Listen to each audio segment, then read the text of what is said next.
Good morning. Welcome to the Community Workbench. I'm Matt Noren. I'm your host. I have a co-host, Jason Verraneault from North Star Home Loans. Thank God it's on his shirt. Uh, we are coming at you with episode 98, a special Saturday morning coffee geek episode. We have Jordan, Zach of Salute Bar Cart and Salute Cafe Cart. Salute Bar Cart and Salute Cafe. Yeah. Yeah. That works. Welcome, Jordan. Thank and you. We have Gwillem from, everybody knows Gwillem from Two Dogs Coffee Shop. The OG. Yeah. So Gwillem was our fourth interview. I think we just figured out, and he brought us T-shirts and coffee, and Jordan brought us his really beautiful machine here, Yeah. espresso machine. So if you hit camera 5, they'll see the top of it. So There we go. What did Jason bring? Jason's brought his fingers. I brought the co-host. That's right. Co-host energy. So far, I'm crushing these buttons. So we'll see what happens going forward. Go easy. We need him for another episode too. All right, sorry. There we go. So you guys are putting your brands together. Let's talk about that. Yeah, I guess so. Quite a bit. I was like, hey, I know somebody who makes really good coffee, and I have to now serve coffee. So this is the guy. So Two Dogs it is. He's actually been super helpful because, I mean, it sounds like I might know what I'm talking about, but I mean, I've only been like geeking out about this for like a solid 6 months. I bought my first machine like a year ago, but before that I was an espresso pod guy. So I was just using espresso pods. Yeah. Right. But so yeah, like 6 months ago, I really started like trying to learn about this, and he was helpful at the start, like gave me a bunch of tips, and I was struggling with a lot of other beans, and then all of a sudden he gave me some beans, and it was magical. It was like, oh my God, everything clicked. It was like, you have to use good stuff for the stuff to work. Yeah, So, fresh. so I've just stuck with them. And so that's what we've been serving. So That's the trick. Get you locked in. Yeah. yeah. So what was your first espresso machine? Because I just bought one. Yeah. My first one. And Yep. I got the DeLonghi with the also drip, because I wanted a drip coffee, but I didn't want two machines on my counter, so I got the all-in-one. Yep. So, That's solid. um, Mine was the first one beyond the Nespresso machine was a Chefman. You could get it at Walmart. It was like $400, and it wasn't good. I look at the videos from a year ago when I started playing with it, and I was like, oh my gosh, like it wasn't good, 'Cause but it I- was cheap. Yeah. wow, I'm so glad, because I looked at those. Oh and, yeah. No. And I was just like, I actually asked Brittany, your wife, and she was like, yeah, that's kind of like the DeLonghi was like, and that was $400. Mhm. And I thought that was a lot. And I had looked at some of the other same price in some of the other stores around, and I was just like, if you want like the water hooked up to it, Yeah. then you're going up to like 1,000, plus your plumber's got to come in and hook it up. So Yeah, they've gotten a lot better for the price point too. I remember when we were originally getting into it, probably like 2016, 2017. It was hard to get anything for less than $1,000 that actually made an espresso. Mm. But now they have what are called pressured portafilters.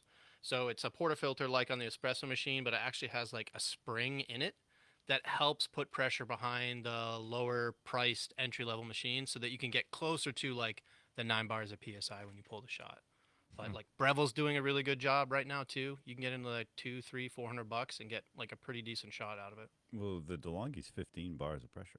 Yeah. Yeah. So Oh, it'll okay. peak. Yeah. Yeah. And then, yeah, that's really beautiful portafilter. Yeah. They're heavy. So I was looking at, because you can get like a bottomless. Yep. Is that Yeah. what it's called? That's what I use up like primarily, because you can see the shot like coming out a lot Yeah. better. Like Yeah. we had an event last weekend, and I used this because you can split the shots and whatever. But this is like what you use at home. It's pretty neat. It's fun to watch. So, and it's way easier to clean too. That's what I was thinking. Yeah. So Yeah. it comes with one more like this, and you don't even see these nice flutes.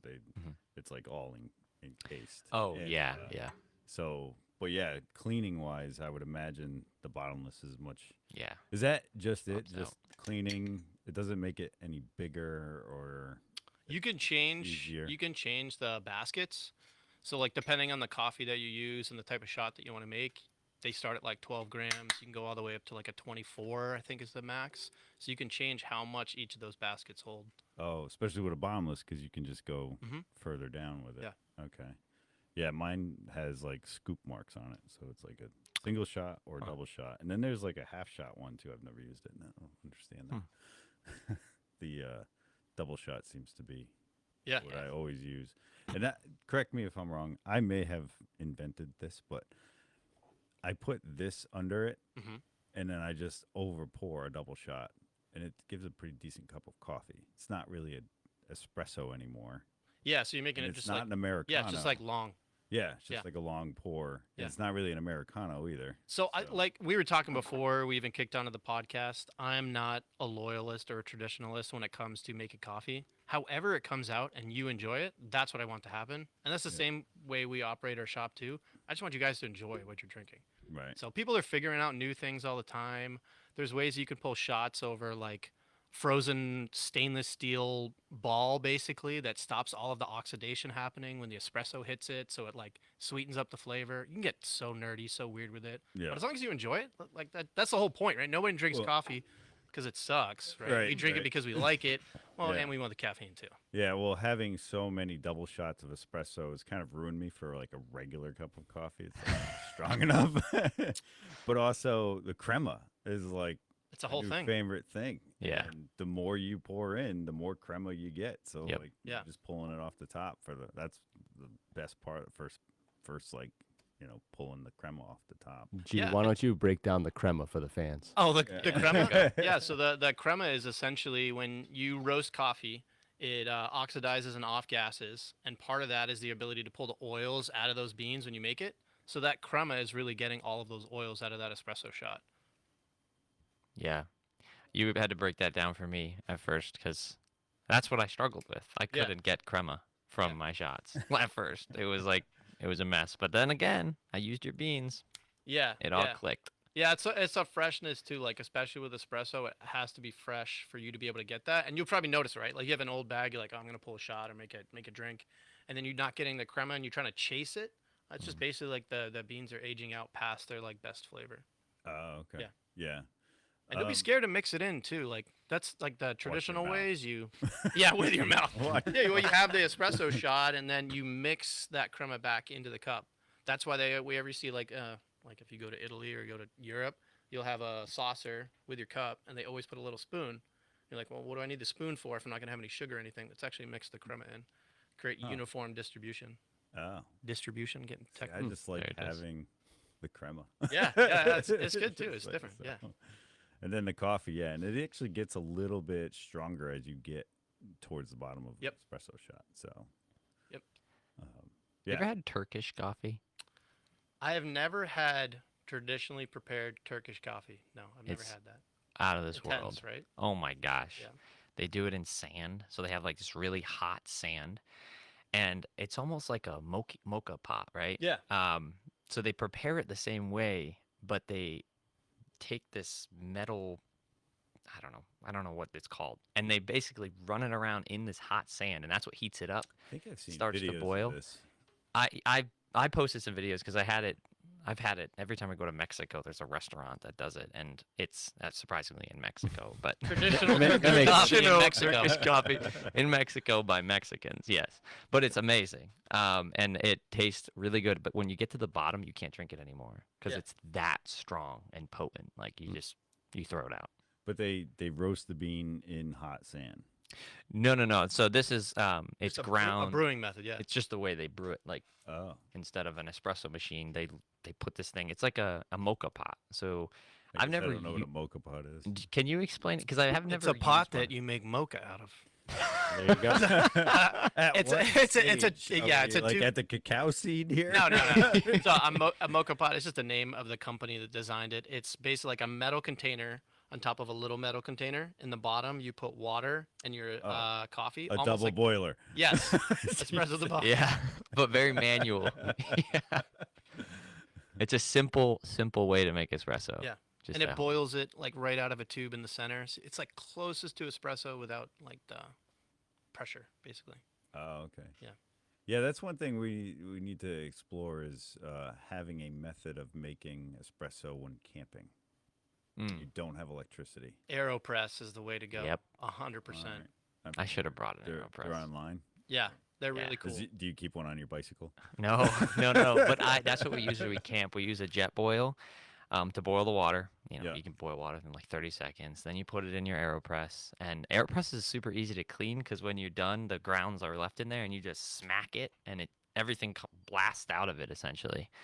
But we were just doing that last month while in camping. But they did just come out with a portable espresso machine. It's like this big, and it even has a steam wand for steaming milk. No way. Yeah, and you put it on your stove, your Coleman camping stove or whatever, Okay, yeah. and I imagine it does what a similar thing to a mocha pot does, but it's actually pressurized somehow, and you push on it, and it comes out, and then you can steam milk as well. So, and it's like this big. It's like $300. I was like, that might be a Black Friday thing going on. You know what? I think that sounds cool. When I'm camping, though, I want a little bit of dirt, a little bit of pine needles in the coffee, squirrel turds, whatever falls in from the woods. Yeah, you gotta make it woodsy. I've seen some of these guys. They're boiling, beans, or they grind up the beans and then they're just like boiling them over a fire, and then they take like pine cones or pine needles and they're using that as their filter. I was totally joking about that stuff. I didn't even know that was a thing, but Wow. yeah. Yeah, it's woodsmen. Yeah. So I would imagine that adds to the flavor a little bit. Yeah. So, Pine sap. Yeah. A little sappy. little pine pitch. One of tasting notes. I would be too afraid of not knowing what species, what it is, and it like 90% of the plant life on Earth kills humans. So it's like Really? Like poisonous allergic yeah, you reaction can't. stuff, anaphylactic. Yeah, you Huh. can't eat it.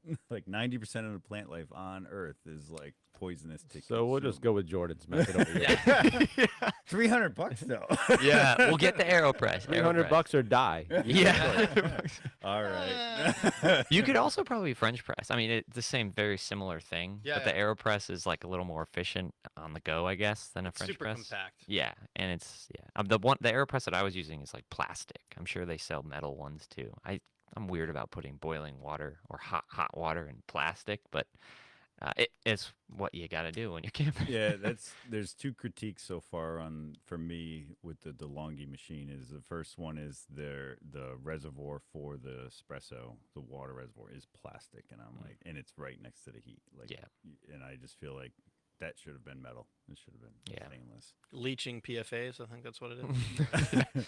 And then the other one, there's no graduation on when you're pouring water in for the drip coffee. It's like you don't know how much water you have to measure in the pot and then pour that in. And I'm like, that's God damn it, you should just be DeLonghi. able to see that. Yeah.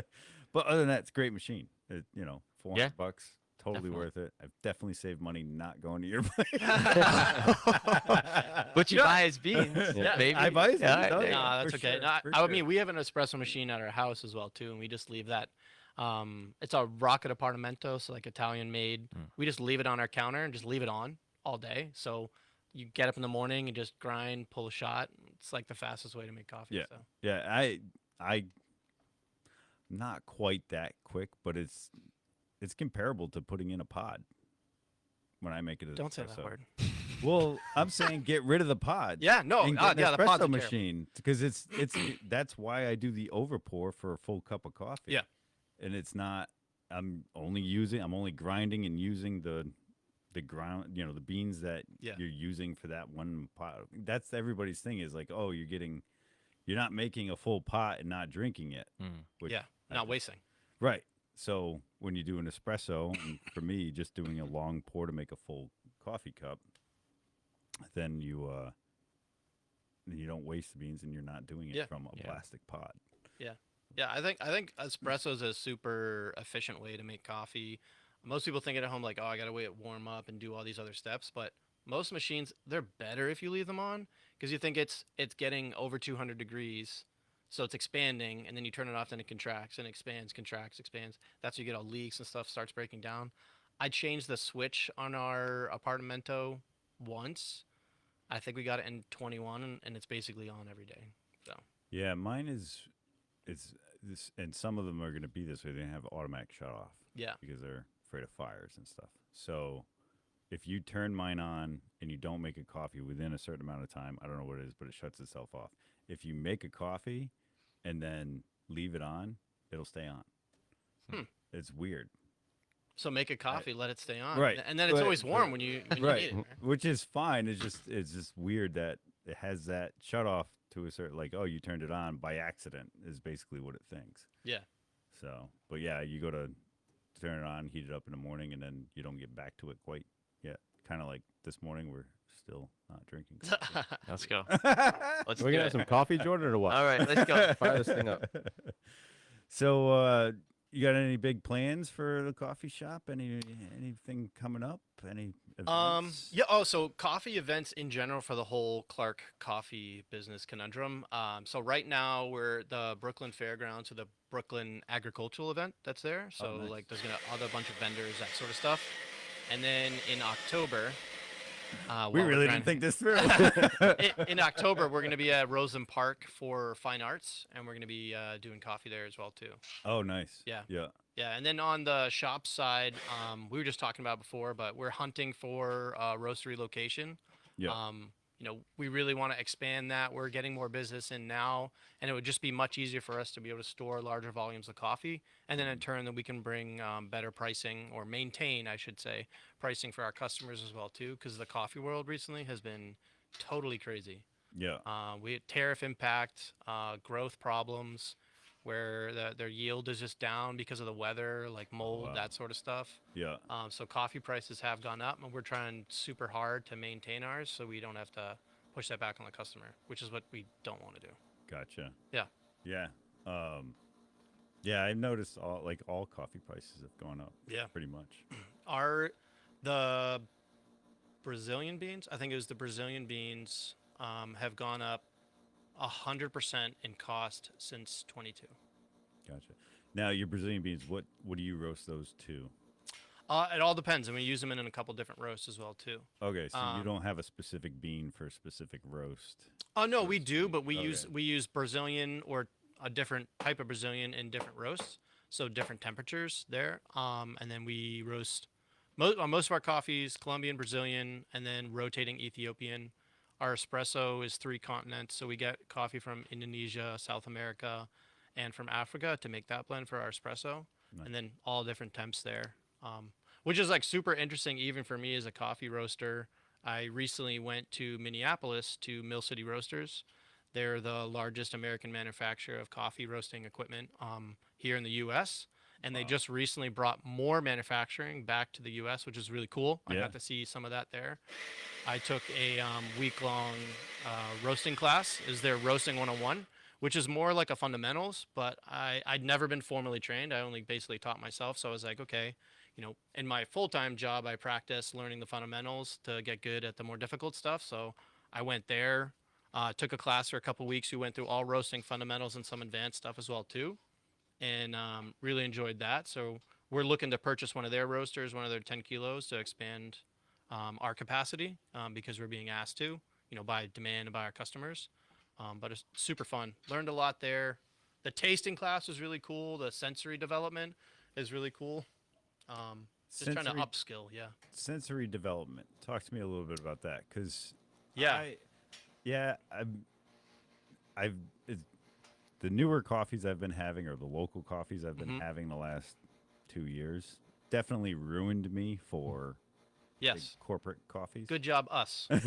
Yeah, but I still I have a hard time pulling notes out of stuff and really almost telling the difference between certain ones. Obviously if one's like a sharp bitterness versus like a sweeter bean, in overall your coffee Thanks, for brother. the local ones that I've tried, and even some of the ones we've tried on vacation, you have a sweeter coffee Yeah. for whatever reason. Yeah. It's in the roast. I have a wicked sugar tooth. Okay. Sugar tooth. Sweet tooth. Yeah. Sweet tooth. So I think that's totally true. I think it's awesome that you picked up on that too. My espresso, it's on the edge of dark, but not really as oily. So you get a lot more sweetness from all of the African coffees, the Ethiopians, that sort of stuff that I put into it. And I tend to like that more for my medium roast as well, because I think when you do it that way, when it's a bit sweeter, you're not muting out all those amazing flavors that you're getting from the origins that you're sourcing, right? Right. Because most times if you get a commodity coffee, it tastes like, I just say it tastes like coffee, right? Brown bean water, and it has a distinct coffee taste. Yeah. But when you buy a higher quality bean, if you aren't paying attention, you can roast out all those amazing flavors. So we're really particular about how we roast to pull those out. Super consistent, so you can taste sweeter. Like our Frank's blend, like I drink that black, no sugar, nothing. I love it like that. Our espresso is really good as well too. Dial it in right, you get good sweetness from it. Yeah. So my thing is like, how do you develop? Ah, yeah, okay. Like, what is there a thing to that? So it's a perishable skill, but it's a skill you have to refine as well too. And when I first got on the coffee and I picked up the bags, and I saw the tasting notes, I was like, "Oh, this is a whole bunch of baloney, right? This is some Right, so marketing that's- I've done that tactic before to try too, and get like- me to, yeah. marketing tactic to get me to buy this coffee." But the thing is that just like with like you smoke cigars, ever smoke cigars or whiskey or anything whiskey, like that? bourbon. The first yeah. time you had whiskey or bourbon, warm you thing. probably hated it. Probably like, this is disgusting, right? But besides the alcoholic effect, so you have to develop the palate just like we change as we get older and like different foods. That's just because we've had and been Yeah. more exposed to them and kind of understand and develop that. Same thing happens with all the coffee tasting and flavor profiling. It's just you're not trying to develop a like for all those flavors. You're just trying to develop like an understanding, which I think is like once someone talked to me about that, I took a completely different approach. Because if I was tasting a coffee and I felt like it tasted like, like earthy or grassy, right? So I could tell it's underdeveloped. I didn't like that, so I wasn't paying attention to like kind of learn about it.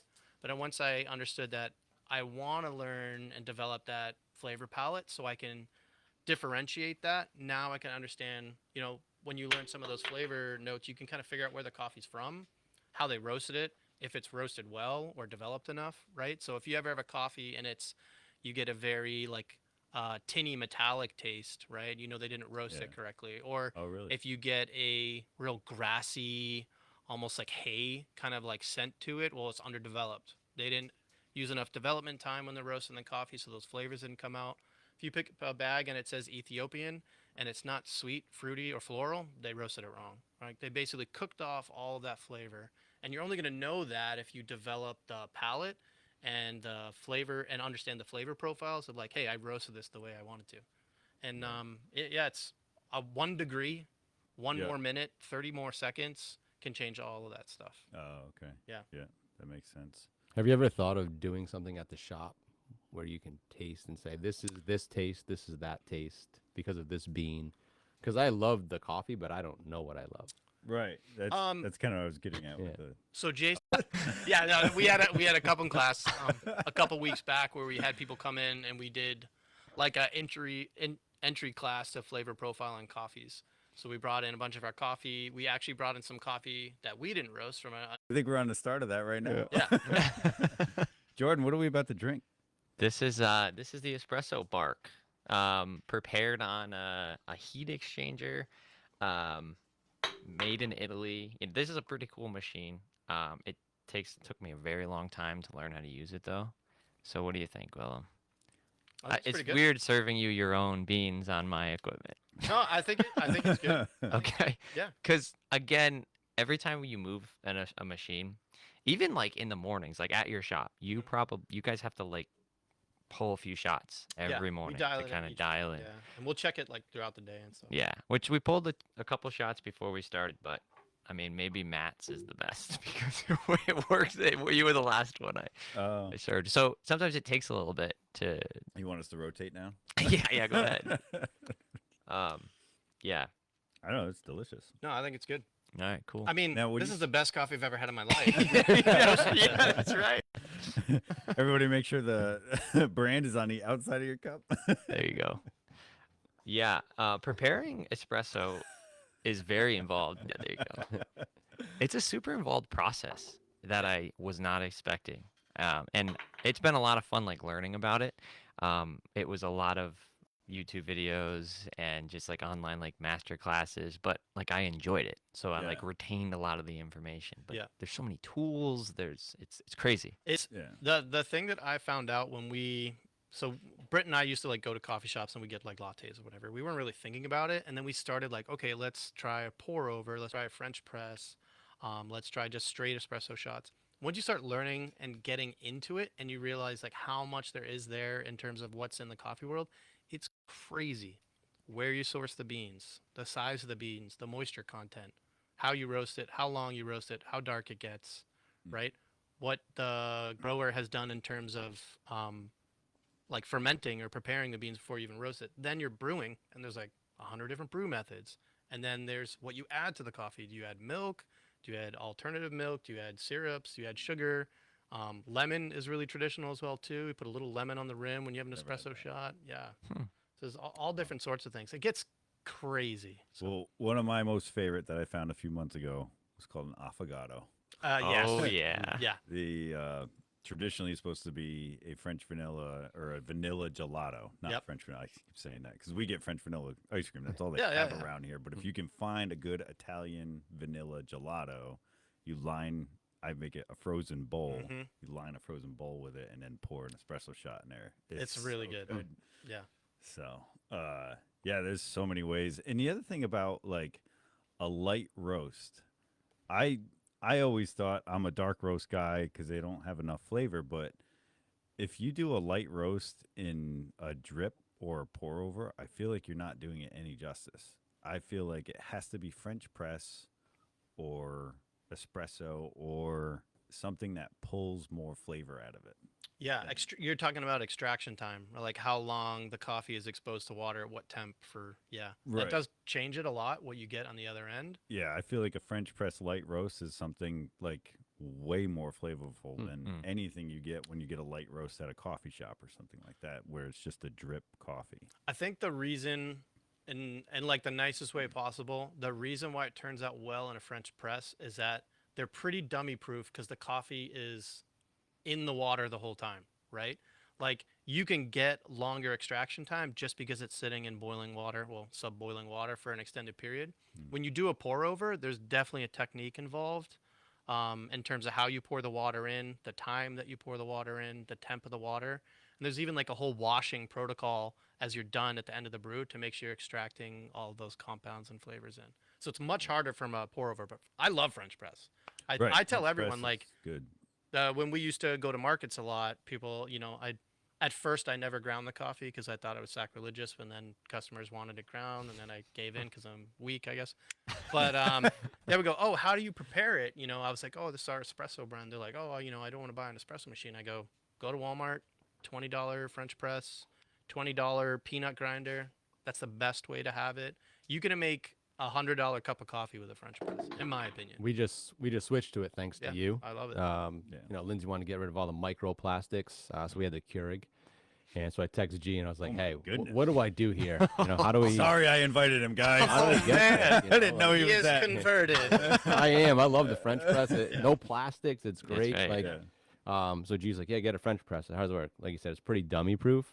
You just open it up, get their beans, they grind them up, Yeah. and we have the little thing to boil the water, and that's what we have every morning Yeah. now. And it's great. I haven't tried the light roast in it yet. The dark roast. Your Dunning's dark is my favorite. Yeah. So I definitely try the light roast because I like that flavor of the coffee. So Right. Yeah. Yeah. When I think it was your episode 4, Yeah. CWP, you were here and we made a French press with your light roast at the time. And Shane Young was my co-host here, and we were just like, this is so different. Like the mouthfeel, everything was Yeah. totally different than Yeah. any light roast we've ever had. Like, I have family members that like light roast on a drip. And to me, I'm like, this is dirty water. Yeah, This is just yeah. like, you don't get it. Like, Yeah.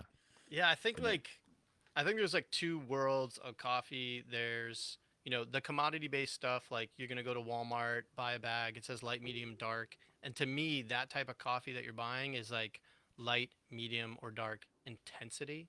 Because like all the flavors are cooked out of that stuff, or they're not buying the quality bean to get like real light roast flavors. Then you get to the specialty coffee world, which is, we're lucky to have a couple roasters around here. I've had Adams beans. I've had FC roasters. I forget his name off the top of my head. yeah, Jeff. Jeff. I've had his Jeff beans. Goodnow. Right. Like Yeah. I buy. I don't know if they know, hey, guys. I buy your beans to try them out because I just like exploring all the other Right. flavors. And Yeah. we're super lucky to have that in this area in the quiet corner. Oh yeah. You know, it feels like we're getting like really good quality stuff. Jeff got it for his roastery. He just won that Connecticut or Right. runner up or Yeah, something you like got that a in really Connecticut. yeah. Yeah, it We was a got big that for our accolade. shop. Nice. Adam has a really good espresso. I've bought that from him a couple times. I don't even know if he knows that. I like his espresso, the Zoomies. Yeah. And Awesome. it's Yeah, you check buy it a out. quality bean, you pay attention to what you're doing when you're roasting, and you get a really good product, a really good quality product. Yeah.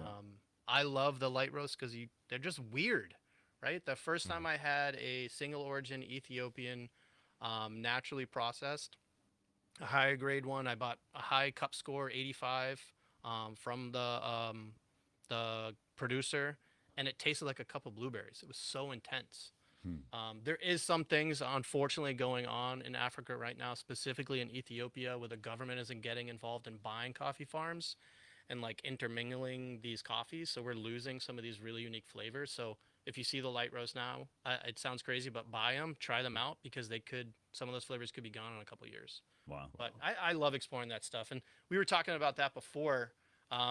We've been so busy. So I still work full time and roast for the shop. My wife runs the show. She's 51% owner of the business, but 99%, producer of all the efforts when it comes to the coffee company. That's awesome. And I used to roast a ton more light roast. We used to swap them out sometimes every 2 or 3 months. And I got a little lazy there. So it's on my 2025 and 26 goals is start getting all the weird stuff back into the shop.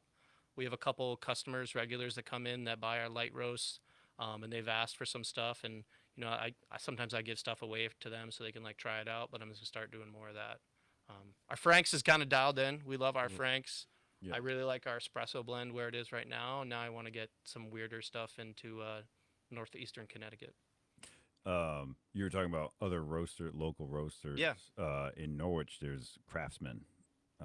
Craftsman, is it Craftsman Cliff or something? Yeah. Yeah. Craftsman Cliffs. Yep. Yeah. And I just happened upon. I was looking for affogatos this summer, and he used to have a full shop like yours. Yes. And then I guess maybe in COVID they shut that down and just Yeah. became full-time roaster. Yeah. And so we went there and the shop wasn't there, and it's an online order store. Yeah. But he also sells it to the coffee shop down the street, and we ended up buying. What is their some there. name? We actually went there. I'm always on the hunt for other shops, like Yeah. looking to try other coffee shops. So also look space for us to expand. And we went to Norwich and we went to that coffee shop. I forget the name off the top of my head. I feel bad. Yeah. They're pretty good. Yeah, Pretty good they're though. good. Yeah. And they were selling Craftsman Cliff and Craftsman Cliff. I think that's what. Yeah, I think that's what it is. I bought some of their dark roast, and it's got a high caffeine rate. That one hit me. Yeah. Nice. That one was like, okay, I don't know what they're doing, but it's Yeah. I think and I want to say that he does chocolate as well too. it was maybe I'm about to Google it because Google's my best friend. I'm pretty sure he does chocolate as well too. could be the 'Cause- dark roast was a honey dark chocolate roast, but I don't think that means anything with chocolate. I think that's how Jeff it does roasted it. chocolate, doesn't he? As well. His Italian roast has so much chocolate note that when I was on a diet, that was enough to kill Wow. my sugar tooth craving. Wow. It was, and his Italian roast is so smooth and so good, like chocolatey. Really? Yeah. So, yeah. Yeah. Yeah. I don't even know how else to explain it. That's why I'm like kind of dumb still. That's cool. I'm like in the beginning of it. Ceremonial cacao. Yeah. So Oh wow. he does chocolate as well too. I think that was his thing, was that he had like a friend or something that did chocolate and he was doing coffee.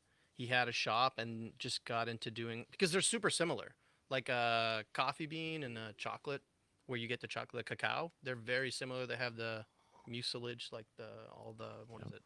Outside of all the meat, like I call it, looks like a grape, but it's a cherry, right? It's like the grape on the outside of the bean. Yeah. Yeah. It's cool guys. Wow. Yeah. So, and they sell it at Fiddleheads. And Fiddleheads has quite a few different roasts there. Fiddleheads is a co-op market Okay. in New London. I was shaking my head. Yes. Like I was like, So if Exactly. you know Tony's restaurant, really good Italian restaurant down in New London, right above them Is it's called Fiddleheads. Fiddleheads, and Cool. it's like I don't know if you've been to the Willimantic Co-op, Farmers Co-op. Yeah, yeah. It's a lot like that in New London, and they have a lot of really good like small batch coffee brews. Yeah, I'm so like I'm fully in support of any other coffee roaster out there because like we've had some weird interactions like since we opened up in Danielson, but even since we started as like coffee roasters. But like what all the other coffee roasters, coffee shops have to realize is it's not us against each other, it's us against billion-dollar corporations. Right. So if you think like pushing away another local coffee shop is gonna like help you do better, never works out Yeah. for you. I've been kind of, if you really want to vote and be a voter, Yeah, keep going to local non-shareholder businesses. Mhm. yeah, That's like yeah. because that's what kind of controls things. Is Kind of. Yeah. I don't want to get too political on here, but yeah, if Definitely. you keep frequenting these small businesses and not so like if you can get something at a big box store, but you can also get it at Yep. Sweet Peas Yeah. or you know uh, Two dogs. Two Dogs at Gwillem shop is what I was trying to say. Brittany's shop, yeah. Brittany. There you go. It's empowering too. Like Yeah. it's not just about like, oh, I'm gonna support this local shop because it's local. It makes you feel empowered, and then you're also empowering that shop to continue to do business, and Yeah. it's very important. And a shout out to a lot of these local farmers. They deliver. Most of them Yeah. deliver. They're freaking awesome. Yeah. We're like Daigle best buds with Food. Daigle. Daigle Foods Yeah. Oh, comes yeah. to my door every Friday, and if I'm here, we usually have a drink or a coffee. He's such a nice guy too. Oh, God, Right? yeah. Yeah. Such a nice guy. Yeah. Him and his wife are both great. And, we've bought stuff from them. I mean, I think I still have some of the half pig that we bought, or the full pig. I think it was a full pig. We bought last year from them. Yeah. Kind of a weird interaction because we went and saw the pig alive, just pigging it up. Nice. And then like a couple weeks later, You know where your we're food like, came from. I know, And- and that's cool too, man. And the animals on that farm have one bad day. Yeah. That's it. Oh yeah. Yeah. These They- pigs, they're they were living the in life. the woods, Yep. just rooting, snooting, doing all the pig things. Yep. They're having a great time. So Yeah. Yeah. yeah. They're- Yeah, I love the buy local, spend local, share local. And I'm not just saying that because I want people to come to our shop, but I don't get better produce, vegetables, products, meat from any grocery store other than, going to a local farm or a local butchery or cattle farm, all that. Yeah. It's so much better. Right. Yeah, you don't sacrifice service or product quality by shopping local, right? So you're getting a lot of times you're getting better product, better service, Yeah. Yeah. and you're contributing back to the community. I mean, obviously we talk about it all the time. It's when you're looking to, you're involved in a lot of the sports or the Boy Scouts or anything. When they want a sponsorship, right? They make a list of all the local companies to hit up, right? Yep. So they don't make a list of all the big corporations that have all the money. So in turn, like shop there as well. Yeah. Right. Ask for your sponsorship while you're grabbing a coffee Yeah. at Two Dogs. But yeah, I mean, Yep. shopping locals. I mean, these are the people in your community. So why wouldn't you support them? Yeah. And like you said, it's better, Yeah. Right. better quality. Yeah, the beef, I forget where we got. So we did BZB before, and then we did another local farmer for beef. We got another half cow, and I'm like spoiled because I'm like, all right, let's go out and get a steak somewhere. And I'm like, I just rather pull it out of my freezer, use the sous vide, and then throw it on the grill or throw it on a hot plate on our stove, and it's like better. And I know where it's come from, and it's not dragged across the U.S. from some weird place where they're feeding it who knows what slop out of a Yeah. wherever. I just think it's better. Yeah. I'm getting there too with like, I love going out to eat. I love the experience. Oh, yeah. I hate cooking. So it's like when they do all that, I hate cleanup. So it's just like, it's like they do all that for you. So I still love going out to eat, but it's getting to the point where like, am I going to have a better meal there? You don't have to make a reservation to Right. eat at home, right? Yeah. Yeah. So if you guys don't know, Jay and I saw each other last night. He had a reservation at the restaurant, and I was there impromptu. Yeah, I think that's right. I don't know. Anyway, I was there on spur of the moment, and they were like, "Yeah, we don't have anything till 7." So we actually went to the courthouse, which was really good. still really good meal. And it's local, and those Yeah. places are good too. Yeah, we're not discouraging shopping at local Yeah. restaurants as well too, because all of them are. Feel like we're friggin' spoiled, Right. right? So Yeah. we and went so to many of them are now spent like Grilled 37. Yeah. They shop at Lapsies Mm. for their food. So Yeah. it's like they're they getting were, that. Too. They were promoting. I mean, like Yeah.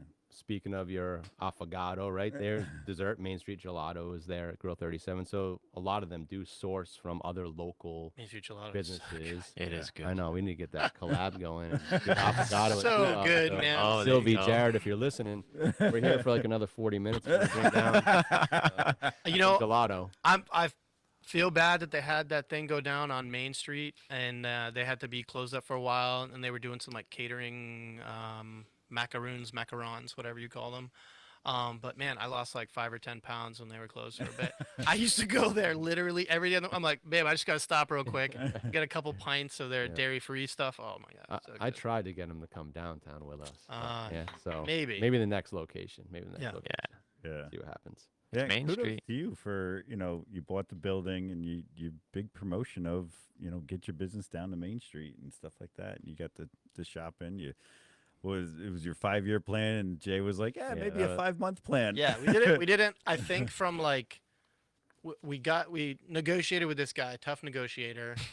Got I the didn't do rent. anything. It was Lindsay. I I just made the cold call. Yeah, we just went out, had some dinner, and he's like, "Hey, I got a space. Do you want a space?" And I think from when we got the contractor, Dylan Wachewski from Wachewski Builders, from when they came in, we ripped off all the floor and stuff, and when they were done, I want to say it was like 3 months or something like that. We did it pretty quick, which I thought was impressive, and they did a great job because I knew nothing about building any spaces, or I'm not like a construction-y guy. Yeah. Me neither. Yeah. The shop looks awesome though. Yeah. Shop came out great. Yeah. Jordan, so you're now gonna have 2 carts. Mm-hmm. Yeah, And you- yeah. If you go, I don't know if any of you are running Lap the Lake tomorrow, but our cafe won't be at Lap the Lake. Technically, we're not doing espresso or anything there, unfortunately. But we are gonna have like the cafe there. We'll be at Lap the Lake tomorrow. It's a 5K around Alexander's Lake. Oh, okay. With the bar cart, so we'll have the tap truck there, and we'll have our cafe sort of there, but not there with espresso. So you're not serving coffee. Not serving coffee, just the way it's structured. And we have a wedding later that day too, so very busy day tomorrow. But we're gonna have them both there, and it'll be neat because I've never had both of them at the same event before. But yes, they are 2 separate things. So our tap truck is alcohol, and the cafe is it's not a vehicle like the tap truck. It's just a big cafe we had custom built, and it's a mobile cafe. So yeah, it's fun. It's primarily for weddings, but I think we'll do birthday parties, and could we possibly do farmers markets and stuff? I don't know. We are every weekend we're doing stuff with the tap truck, so I don't know how we're gonna structure that, but You're booked out. We're gonna figure Yeah. it. We're gonna figure it out. we're gonna figure it out. Gwilym and I, we'll do something. Yeah, but it's a lot of fun. Whether that means we just get people to run the cafe, which has been a thought of mine, but I think it needs to go places more than just like 2 hours at a wedding, because that's what it is. We have lots of bookings where people just added them onto their alcohol package, and then that shows up at 7 to 9, and it's lattes and it's stuff like that. Yep. We also do cannolis as well. Ooh. Oh wow. So okay. yeah. So you make the cannolis? Yeah, so my brother actually Oh. makes cannolis. My brother and my sister-in-law. So it's a big family business. Nice. But so they're doing cannolis, and they have a thing that goes around their neck, and they'll do cannolis in front of you. Seen those. Oh yeah, the- like yeah. squeeze the noli in there. right? Exactly. So he'll walk around. He's having like one built that's really nice. But we did a test event at one of the family parties, and it was awesome. He just walked around to Jesus. everybody, gave him cannolis like right in front of him. Is that Talk about gaining weight. mascarpone? That's right. Mascarpone? Mascarpone, yeah, Mascarpone? yeah. And then you'll dip you can dip it in sprinkles or chocolate chips or whatever to Ooh, the different sides, got an idea. pistachios. Yeah.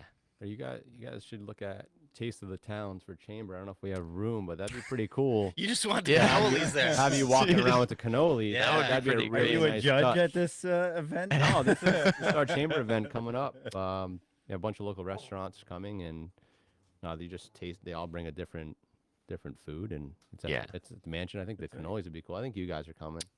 yeah, as- yeah. Oh, we've gone every yeah, year. The every food's year. freaking awesome. Yeah. So the food's great, coffee's there, but to have the cannolis walking around, that'd be a new Cannolis walk- touch. So we'll All right. have to talk about Well, that. we should talk That's, about that. I think we did a cool. self-serve last year just so I could go eat all the food. Yeah, I don't know. Yeah, I don't remember what it was, but it's always good.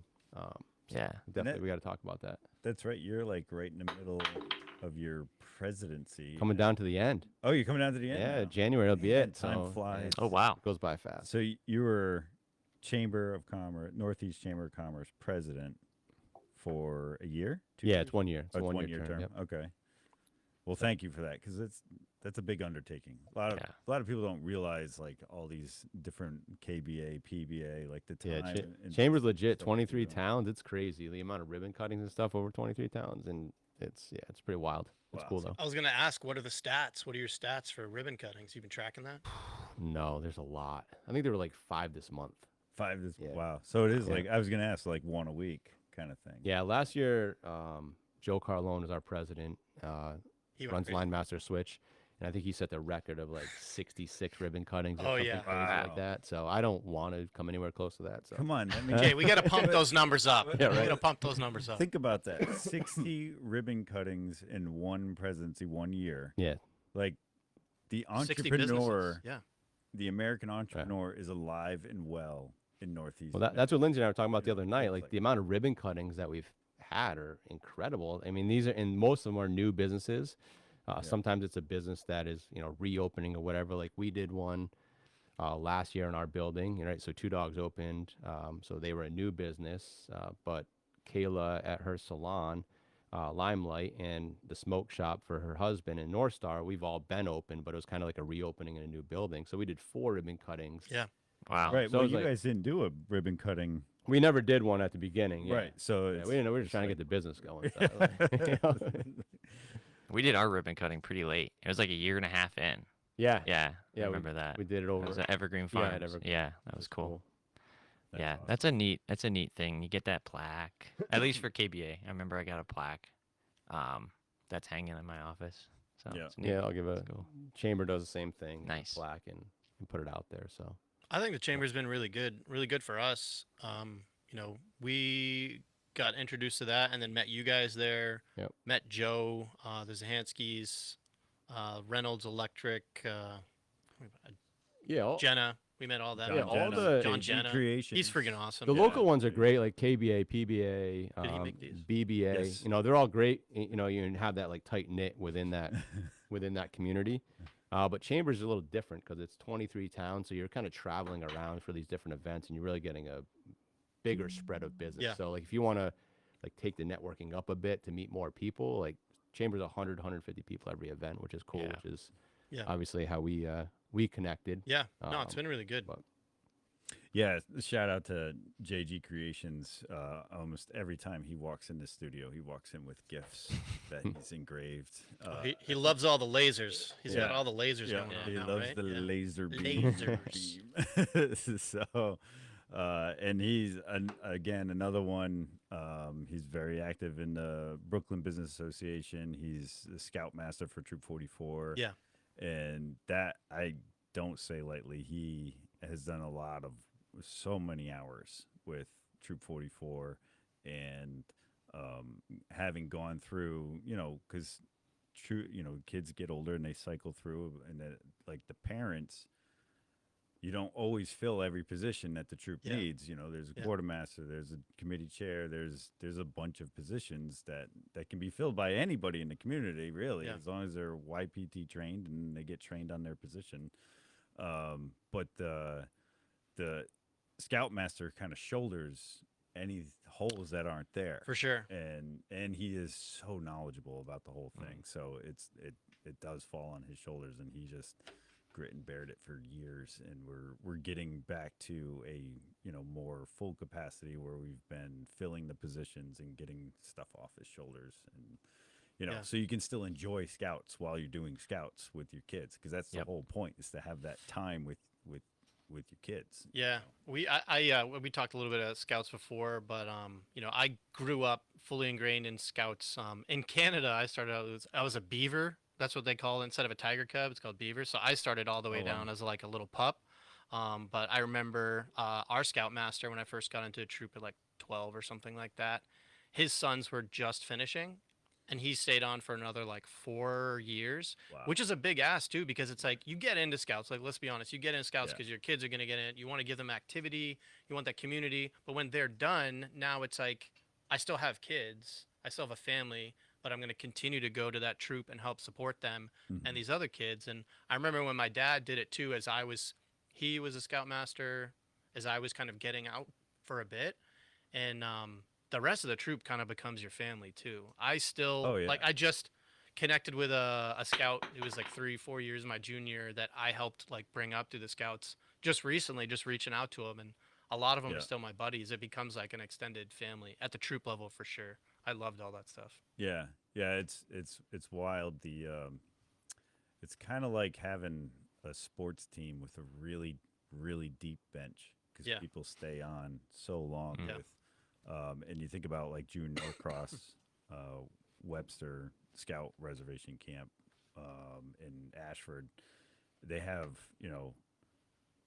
14-year-old staff members, and then they have like I think the oldest one there now I think he said was 86. Wow. Yeah. And that 86-year-old has been in scouts probably since you Yeah. know what I mean, like it's some of them Yeah. are so many Eagle Scouts there's so many that like me and John where we didn't do scouts as kids and we're just Living know, vicariously a little bit. a little bit, but It's cool though. it's like you don't if you don't grow up with it, you can still like I don't know. It's just weird. It's like you're joining a family, and Yeah. there's a lot of different ways to still contribute and be part of it, even if you're not an Eagle Scout or didn't grow up with it or whatever. Right. I'm not involved now. I was telling you, my wife has been saying like, hey, we should get the boys in, because there's a lot of good people that are in scouts around here. But I remember as I finished my Eagle Scout and got asked to be like you can be a junior scout master Mhm. under 18, and then like Yeah. a junior assistant, and then an assistant scout master. I had almost as much fun being a leader with the other leaders and like interacting with the boys as I did as just being a scout myself. Right. Because I was right on that edge where I was like, 17, 18. So the scouts looked up to me, but I was kind of like adult responsibilities because the old crusty scoutmasters needed my youth and energy to help wrangle all the kids together. I almost had more fun at that like tipping point than I did purely as a scout myself. So Yeah, it was cool. There's 6 of us leaders there that are like scoutmasters, or we are like I'm not a assistant scoutmaster anymore because I became committee chair. Yeah. But I'm still there at the troop meetings and I'm at the camp outs and stuff. And so there's like 6 of us, and this last camp out we actually had all 6 of us there. Plus, I think almost all but 2 scouts went on our September camp out, and we just had a ton of fun, and we have brought up the level of coffee served Nice. at our leader Nice. level exponentially in the last 18 months, 2 years. Yeah. So There you go. it was funny because we were doing the French press at June Norcross. We were there for week 3. It's like late July, and I actually brought the French press, and it was super humid. And I was like, this coffee keeps coming out weak. And I was like, I don't understand it. We're grinding it to the coarse, Mhm. and we're steeping it for 10 minutes, and it's still coming out weak. So I looked at it. I'm like, why am I having this problem? And turns out because it was so humid out, the coffee grounds themselves could not express. So we had to grind it a little finer to fix Yeah, it more surface for it. area. Yeah. It would grind it a little finer and steep a little longer. And we did that, and it was like, oh, that's interesting. back That's to cool. normal. Yeah. So and then so I don't know. It was just kind of an experience. The other leader there, he was like, I thought you bought crap coffee. Yeah. Like I wouldn't have given it 2 thoughts. I'm like, no, there's an issue here. We're gonna solve this because. The grind size and the grinder use is so important. Yeah. I guess for like French press, it may not be as important because you're looking for a coarser grind. But yeah, for espresso machine, like the grinder's more important than the machine itself. Okay. Yeah, at least that's what I found. So I have Yeah. a hand grinder that I have dialed in now, but Yep. at one point, so I had it as fine as it could get. There's a little turn thing on it.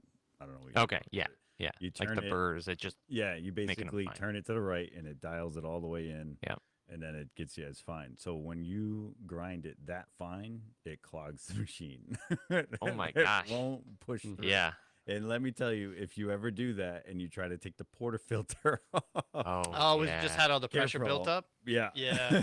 So that was a little scary. And I didn't even expect it. So it was like, poof. Right, hot, right. Hot water, like all over the place. Well, when it's too fine, yeah. it's bitter, and then when it's not, this might be backwards, but when it's not fine enough, it's sour. Is it backwards? Yeah. So under extraction is sour. Sour. Right. Okay. Yeah. Okay. So, and the reason why I say under extraction and not fine, because time, temp, and the Yep. grind setting all impact that. So if it's under extracted, it'll taste sour. If it's over extracted, you'll get a lot of bitterness to it. Okay. Yeah. So my hand grinder is now, you go all the way tight, and then I think it's 3 or 4 clicks off, and that's like the sweet spot. Yeah. Get really good crema, gets really good expression flavor.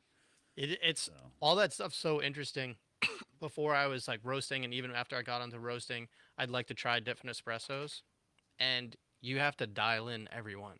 It doesn't matter if they're both like quote unquote medium roast or dark roast. Every coffee from every roaster is going to be different. I can't tell you the quantity of expensive bags of coffee I burnt all the way through just dialing in espresso to get like a really good perfect shot. Yeah. So now I'm a little selfish and I only really use ours because I know like all the settings on all my equipment and I don't have to waste it all. But that's part of the fun too, Yeah. right? Like Oh, it adding was new so much fun. espresso, you make it a little coarser, a little finer, longer extraction time, sweeter, more sour. Like you could change it to your flavor palette. It's pretty Yeah. cool. yeah, and one thing that like I do a lot of, and maybe this is crazy, but like I will like cold brew every kind of bean. Yeah. Like I will espresso every kind of bean. Yeah. You know what I mean? Like Yep. I'll try them in all the different weird ways. That's the way to do it. Like if you go to most shops and you ask for a decaf cold brew because it's 6 o'clock at night. Yeah. They're like, we don't do that. Like, I do that. Yeah. No, that's I'll do I that think at that's my the best house. way to do Yeah. it because every brew method is going to give you different profile. Like so the Right. French press, there's no especially if there's no paper, you get Right. all the oils that come through it, so the Oh, yeah. mouthfeel is amazing, right? Yep. Yeah. Love that. Yeah. The oils. And so like we do when we camp too oftentimes we'll do the camp percolator. I don't know what they call them, but they're like stainless steel. Yeah. And that gets Little glass bulb that you don't touch. Yep. Ow. yeah. So you're basically boiling it. So it Yeah. is a little bit overcooked coffee, and I can definitely taste both, and it's tough to get it to at certain like when you have if you're cooking over the fire, it's really tough. But if you have a propane like stove, Yeah. you can kind of dial it in at medium. Once it gets boiling, you can dial it in at medium and just have that like one every couple of seconds. Yep. That where you see it in the glass bulb. My in-laws But- have that up in New Hampshire. They have a cabin, no electricity, just a propane. They have the percolator and Yeah. on the stove, It's and the best. but it's a very like, all right, 5 minutes, and then let it sit here, and it Yep. comes out. And Yeah. Not then good. you have to let it cool because Yeah, Yeah. it's so hot coming comes out. out hot. Like just to like drink it. Yeah. You're sitting there, and it's kind of nice on a cold morning because you're just inhaling it and just warming up your hands or Yeah. whatever,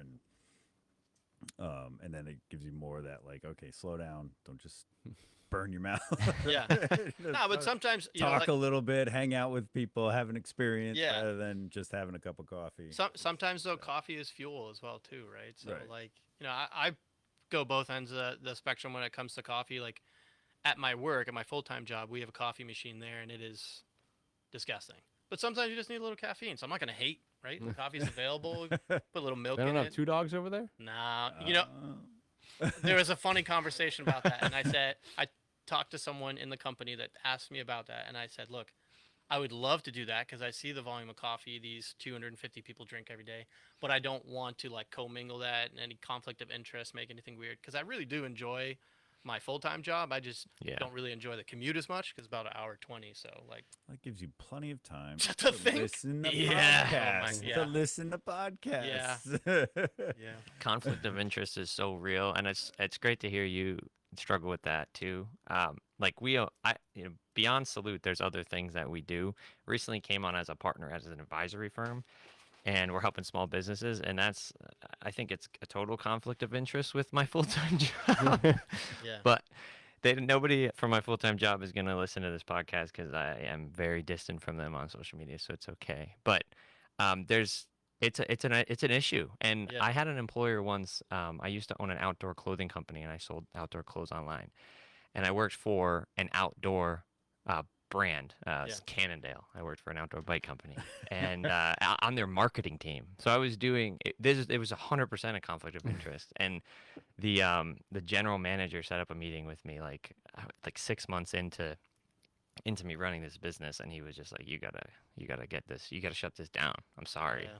But so yeah, it's scary because you don't want to lose your full-time job because it's just steady income, and it allows you to take risks and Yeah. open up small businesses and do different things, and it's a lot of fun, but you gotta be careful. Yeah. This person that I was talking to about it had significant, if not all, the influence over the business decisions. But I told him I appreciated that, but until we part ways, wherever in the future, I wanted to keep it separate, you know. And it'd probably be too much more additional work for us as well, too. Yeah. Oh yeah, that's a lot of coffee. Yeah, somebody just texted me, actually, JG Creations, John. Oh. Thank you for looking out. He said that we're going in and out, and then this thing just prompted us with a check your internet signal. Huh. I don't know how to do any of that. Oh, no. So, Looks like it's live still. yeah, it's definitely I'll still take a look at the live but, stream right now. But they said, yeah, turn your volume off because it makes a horrible sound in these Oh, that's microphones. very good point. Probably the co-host screwed it up. No, so we went from Spectrum to Frontier, and both of them just don't have a good signal in this area. I don't know why. Okay. I I'm hope it on- doesn't ruin the podcast, but I'm enjoying the conversation either way. So Oh yeah, I'm on your Wi-Fi, and it's delayed. Like it's not. Oh Current. yeah, it's always 3 seconds behind. Oh yeah. That's- Is that in case I'm of gonna- us? You like No, that's not my FCC thing. That's comes an in, F. cuts it out. No, I honestly think Facebook actually kind buffers of it. dumbs it down. Yeah. They like make it less. They kind of even out your frames per second depending on your camera. They the sound gets changed. That was one thing we were playing with for the longest time, and that was rough. But Oh, like the volume.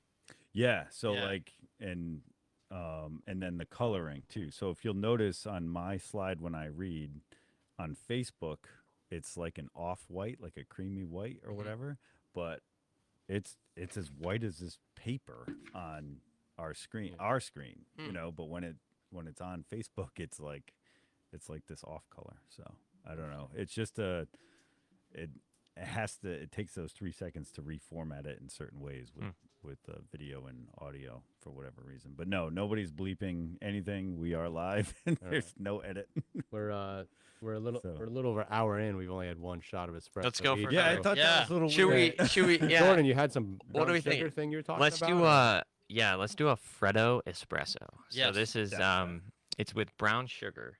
It's technically supposed to be served over ice, but we don't have ice, so we'll do it hot. Bring us ice. I do you- have ice. I mean, if you want to get ice, it might taste better. I'd like to make this. I've never made it hot, so I wouldn't advise.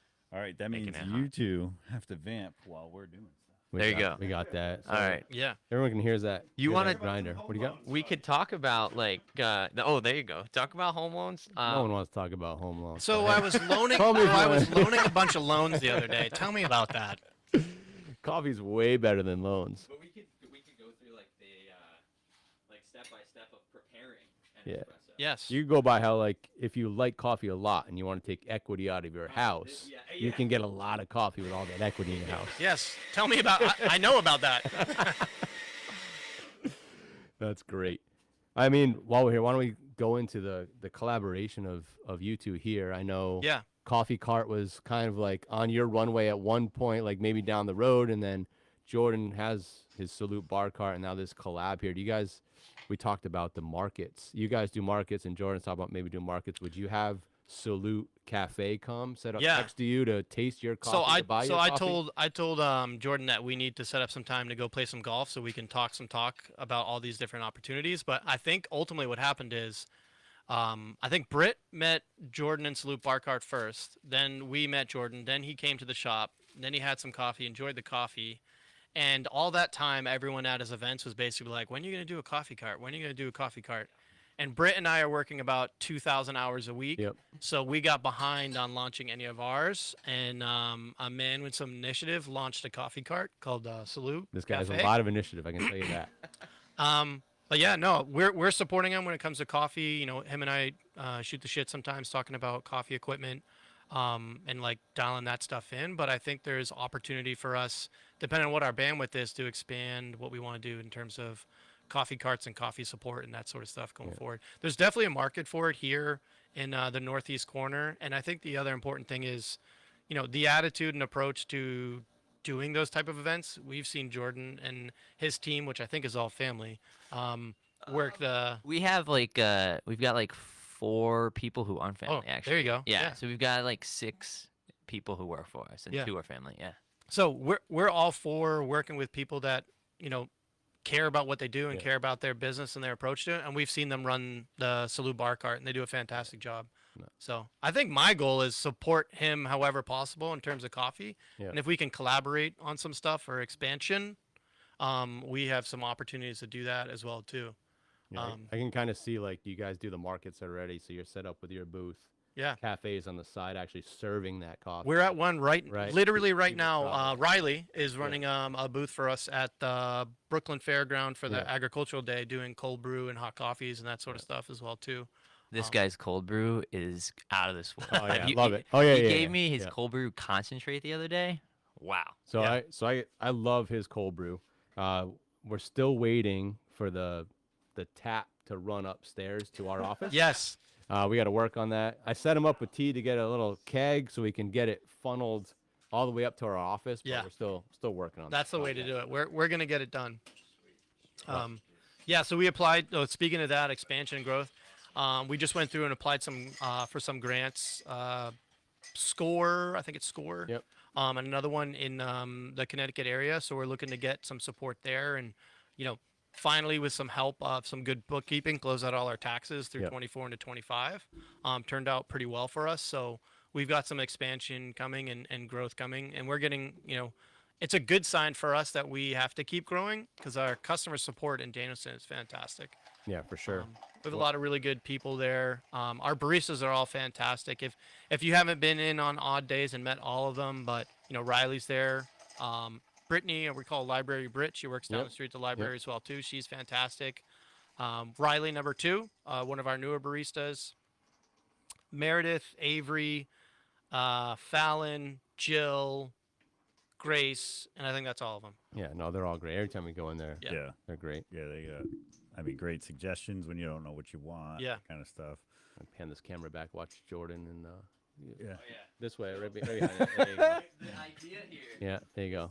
Oh, It's You probably can't even hear There you me. go. The idea is to froth this really, really good, like aggressively. And it's over ice when it's being frothed, and then when it's served, it's not over ice. So oh. It's quite frothy. when you pour it out, it's literally all froth. Oh, That's Plus 1 ice cube. We could take an ice cube. but That looks good. it's like complete froth, and it's brown sugar and espresso. You just drink out of that. Oh, nice. Yeah. Do we do straws or you just drink it? Or you could do straws, I did bring straws. but I don't know how. I've never had it in a straw. I'm gonna do the Belgian dip. Hopefully, I don't get too much on the mustache. The Belgian dip. I'm not sure what that means, but all right. Yeah. It's pretty good. I didn't. I mean, Oh, I like it. Yeah. is it too sweet? Because I No, didn't bring enough brown sugar for like 4. I only maybe for like 2. So we'll stretch the brown You need me to sugar a give little you bit. brown sugar? No, we're good. They just won't be as sweet. Which, All right. if I- you're okay with that, then No, I think it's good. I notice when I'm fasting or like not eating yet, I know what you're gonna say before you say it. Keep going. I can have caffeinated coffee and I'm fine. Yep. If I add sugar to it or even have as much sugar as like in a bagel, Yeah. that's when I get the Get you jitters. jacked up, like That's blood when I sugar get and the all that. jitters. Yeah, Yep. yeah. And usually end up having like the shakes, and you have to drink ton of water to like rehydrate and stuff like that. Yeah, I find I get like that sometimes too, especially with the cold brew. If I have cold brew black, I'm pretty good. If I put sugar in it as well too, I'm like I get jacked up. So it's like Yeah. it's a good bad when you want that, you can get it. But if you have something with like protein, like a milk or a milk fat and that sort of stuff in it, cuts Right. most of that out. Yeah, I'm usually fine if like I'm eating a meal with no sugar, like eggs and bacon or whatever, Yep. which is my usual. But I just thought it was crazy. So when I ever first heard about this, like intermittent fasting or just trying to do proportion control, so I don't eat during the day, and then you have like your bigger meals. I need to learn more about that. Later to either lose weight or just if you have any digestion issues, sometimes it helps because you can't fix a road if you keep driving over it. So like that's like a big help for me. And anyway, the I was thinking I had to like wean myself off coffee and caffeine before I could try fasting. And then I ended up having a coffee. I was out somewhere and I was like, I'm fine. And I haven't eaten yet today. Mm. And then I slowly figured it out that like it's the sugar Yeah. paired with a caffeinated drink that'll send me into orbit. It could just be because we're getting older too, right? Oh, I'm Right? sure it Yeah. has a lot to do with my individual Like, health. where did this come from? But I thought that was funny that like I always thought like when I'm fasting I can only have water, otherwise, you know what I mean? But because you can have coffee because it's Black under coffee, 50 yeah. calories, yeah, and you're not. So is this now like the coffee and nutrition podcast? Oh think no, so. I wasn't So- going there. I so was just like the so- effects of caffeine. I've done the fasting too, and I know that when you take anything that breaks the fast, it kicks off the enzymatic function of your stomach. So that's like you releasing the enzymes to digest food. So anything other than water, technically, my understanding is it's breaking the fast. Breaking the fast. Okay, I thought it was over 50 calories. No, because or you gotta any think, sugar. Anything will that you break it. consume, your body has to produce something to start breaking it down, right? Maybe I am talking about knocking you out of ketosis.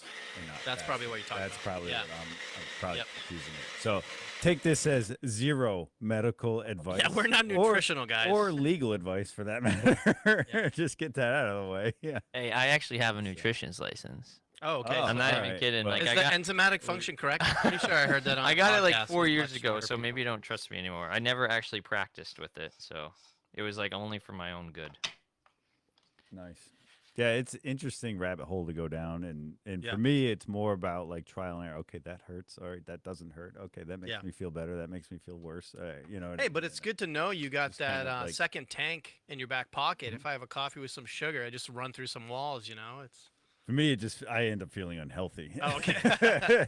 So, yeah, if I'm gonna be consuming sugar, I need to have like it might be like insulin base. response. It's almost like when that. you're gonna go out drinking for the night. You want to start with a good base of food. Same thing with sugar now. I thought you were gonna say good base of alcohol. Yeah, the shower beer is that You're pre-gaming. Yeah. You guys were I didn't hear, but you were talking about ketosis, right? A Slightly. little bit. I think I was Alright. by accident, but yeah. Okay. I supplement with ketones. Like that's what I had this morning because I didn't have the caffeine from coffee because I was saving myself. But the ketones that your body produces while you're in ketosis, you can actually supplement with them. And I'm like a huge ketone fanatic. Like I drink these things anytime I want to focus. It's almost like I'm taking Adderall. It's Okay. crazy because ketones are just it's like brain food. Yeah. And it is like a second. It kind of burns like diesel fuel. So like if you're doing endurance sports or if you're like studying for something, It's more like steady state. correct. Steady state. It's not like instant hits like you would with caffeine or sugar, and it lasts a lot longer. This is also not medical advice. It sounds expensive. They Ketone's are expensive. one shot is like $4. Wow. So yeah, $4 a serving. They are expensive, but it's They definitely pop up in my Facebook feed, and Yeah. I've seen them, and I've seen you have them. yeah. I can get you a discount code. I'm an affiliate if you want a discount. That is so wild. How many different things? Just 4 of us are into.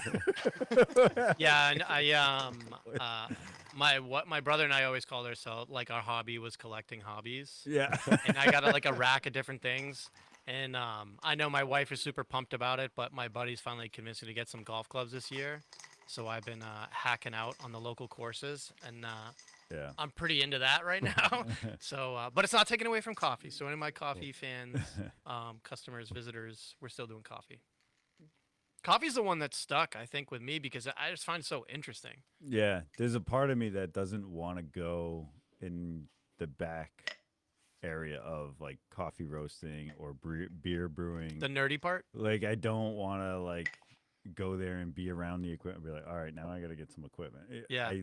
I am at capacity with hobbies as far as Well, your buddy FC Roasters, Jeff's a cool dude because he spent Yeah. quite a while, I think most of his career in like breweries and brewery development and like building out, and then got into coffee. That's like a perfect match for him. I know he's worked with Willie Brew, Willimantic Brewery. Yeah, Willie Brew. Did some collaborations there. It was really cool.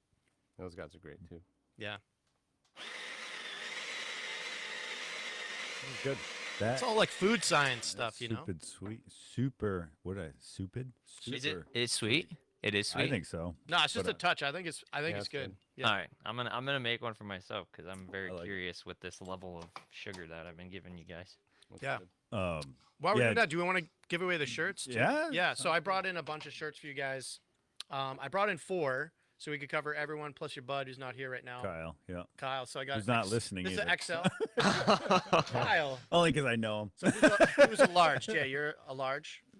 Will it shrink? I a can little always bit? get you a schmedium. I can get you a schmedium if you need it. I know you've been doing some weights. Yeah, and then- I'll go medium. I don't want to. It might be too big. I don't know. Let me try it on the air. Yeah, you don't have to wear it. Try it on. And then XL. Sure. I'll take whatever. And then I think Kyle's XL. And then I got, let's put it over there. Love it. Thank you. Local We drink. got a Well, large. me, drink Yeah, put there's the camera on you, Matt. These are comfort colors too. This Yeah. is easily like the best like shirt brand you could use for any printing. They're awesome. Yeah, they do a really good job, and the quality is really good too. Sometimes you go to those, print shops, or we try and get stuff that's quality, and all the sizes are all whacked out. These Yeah. are good. We also did a really cool thing recently. Britt posted up a bunch of like designs and colorways for sweatshirts and beanies. I asked her to do some beanies for the fall winter, so she just did that. Customers were voting on different colors, so Yeah. those will come out soon. Awesome. And we're gonna do pre-orders to make it easier.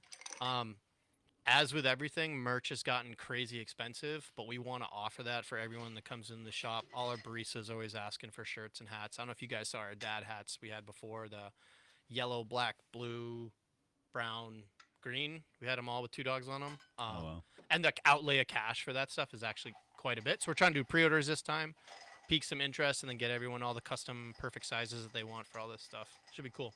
Wow. Oh, I'm- yeah. What's that? I got some stickers in the bag too. Oh, cool. I've struggled with doing a line of merch for Community Workbench. Yeah. And it's like kudos to you guys because it's a big expense to be out with. No, Oh. it's that you're at this camera. I There you can go here. Go G. Can we go to this one? Yeah. Is this you? Yeah. Might not. There you go. And I think this. No. Focus. No. No. No. Back up. No. Back up. Back up. Back up. That's not gonna work. Out. That's all Anyway. right. It was It's worth a really shot. cute. It was worth a shot. Yeah. One of our and- baristas came up with this design for us as well too. That's actually our 2-group Slayer espresso machine that we use in our shop. Yeah, it's funny. We're trying to show stickers for those of you who are just listening because it's probably like 80% of our consumption is but just audio listeners. Yeah. So- I'll describe it. It's an As- espresso machine, and it says 2 Dogs Coffee Shop. Oh, that makes sense. nice. How'd you come up with that? Very, a lot of thought went into designing. One of our baristas, Avery, came up with this one. Yeah, that's cool. And Avery will also put that tattoo on you if you want. Yes, she does tattoos as well too. Very artistic. Really? Yeah, A 2 Dogs coffee shop tattoo. I think that would make 2 the- Dogs Tattoo. That's actually a pretty sick Yeah, name. see? So. That, that would be TM. that would really, I don't know, be a finishing move for the addiction. Yeah. So I heard if you get a 2 Dogs tattoo and you go in with it, you get a free cup of coffee. Oh, One time, and then we What? mark on your arm next to the tattoo, like expired, like used. Yeah. One per customer. This is weird, but I always thought of getting like all the businesses that I started, like projects that I've done. I wanted to get a tattoo of the logos of all of them. It'd be like 5 on my leg. The ones you liked. Yeah, yeah, Well, the ones that worked, the ones that I made The money ones from. that you started, I get that. Yeah, cool. you should Yeah. get 2 dogs tattooed. Yeah, I Yep. mean, Hey, I might There's have 2 it. logos, right? I might have it already. I just can't show it on air. Can't show it on air. Yeah, Ayo. but you have 2 different logos, right? There's the Yeah. shop, and then there's the beans. Yeah. Yeah. Yep. yeah. Yeah. We changed. Britt changed the circle around the dogs, and then like some of the color on it as well too. But yeah, those are 2 pups, so I don't think we're ever gonna get rid of that. That's cool. Yeah, that's a lot of dogs on Main Street. I noticed. Yeah, I know. We have there's a groomer. Bark there, too. Park Society? Society, Yeah. right? Park Now there's, Society? yeah. She And- created the Downtown Dogs Club. Well, so Really? Oh yeah. and I will say the Bark Society has something to do with dogs, where we have 2 dog cafes, we have a dog gym. Yep. I just think that's funny that wait, Oh we have a yeah, dog gym? Underdog. CrossFit Underdog. Underdog Oh my Union. god. Wow. I didn't even realize It's that. across the street from you guys. Oh my sort of, goodness. kind of. Well, I He wasn't doesn't get think- out much. I didn't. thinking of like underdog, Right. Like right. the term underdog instead of dog. In And, Well, and no. she's been on the podcast, so Yeah. I take it you Wow. don't listen. No, I listen. I do. Oh man, you've been razzing him about that. I try to as much as possible. No, I get it. It's not like I have 3 hours of commuting every day that I can listen to every single podcast. He's gonna watch this episode and listen. I bet. Yeah, Yeah. I'm just gonna edit out everything that isn't me. That There's guy's handsome. there's hardcore fans out there that probably watch every live. Like If you're watching right now, Through and comment. through. Watching. there you go. Yeah, there you go. Yeah. Yeah. Comment. The, Yeah, the show two yourself. of you No, watching right now. Is- I'm just my logged in. wife, my wife better be watching. I told her she should be on this. Well- 'Cause she did not get her coffee this morning because it was in. I had to pack it up in my car, so she's a little mad at me. 2 viewers Yeah. right now. So Yeah, we Nice. definitely have to figure out how to record this to a piece of hardware in the studio, because right now we just record it to Facebook. Yeah. But to keep all 100 episodes and the ongoing episodes is like a data nightmare. I'm assuming you could do And- something like hard record right now on like a solid state or something like that, and then upload to like a cloud-based server that just does all the storage compressed and then upload. you That's should be probably able what to you could pull do. the video down from Facebook. Right, we download from Facebook and And put then it on save it. YouTube and Spotify, Yeah. and we can save it. But the thing is, it fills up the computer, external hard drives. We could upload it to that, but like we were talking about with their 3-second delay, they reformat it. It's not as good a quality. Yeah. So Yeah, the best thing to do is from the switcher or from the computer tower to record onto something. You guys Like- need to get connected with some high school kids or something like that that are running their streaming Yeah. podcasts because they're on cusp of all the technology. Yeah. Yeah, so then if we were able to upload it onto a piece of hardware Yeah. here and then put that on YouTube or Spotify, it would actually end up being a better quality than Mm. just you know the- downloading from Facebook. Do you know the size of the file, the quality that you want?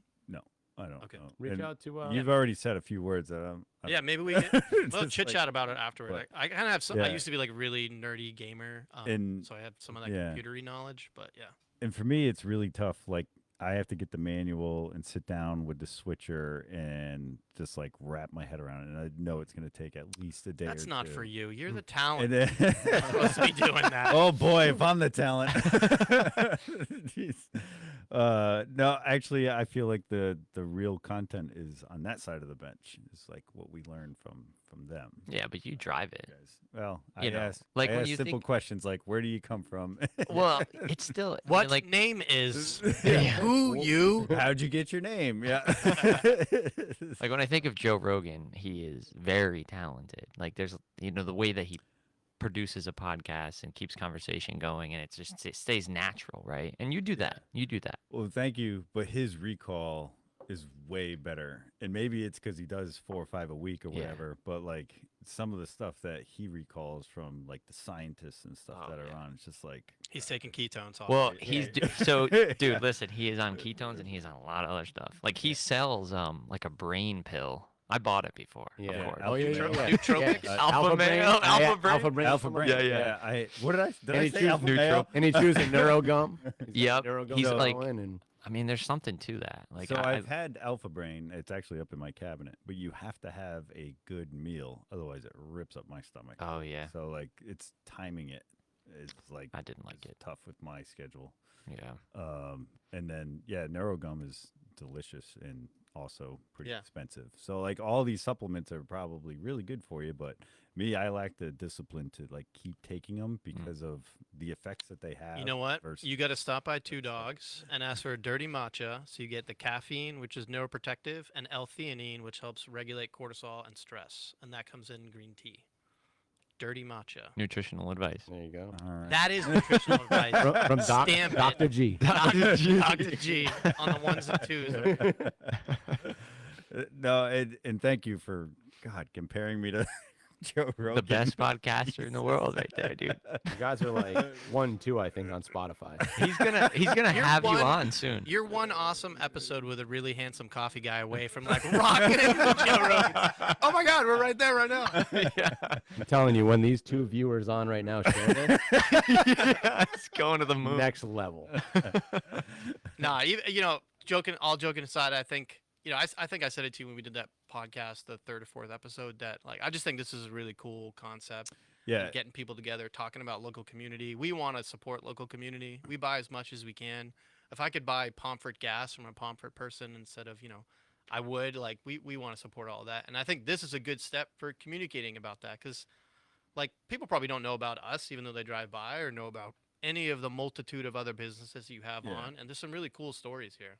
yeah, and just like learning about it, like the whole idea was like if we have a plumber or electrician on, now you're not just going to a phone book for those of you over 40 and Yeah. know what that is, and picking some random one off of a billboard. You can like get to know the entrepreneur, Yeah. and see, oh, it's not a total stranger in my house. It's not a from the corporate courthouse. entity, right? Well, Yeah. yeah, that too. But it's just the idea of like getting to know these people behind the small businesses and making you more familiar with them and more apt to use them.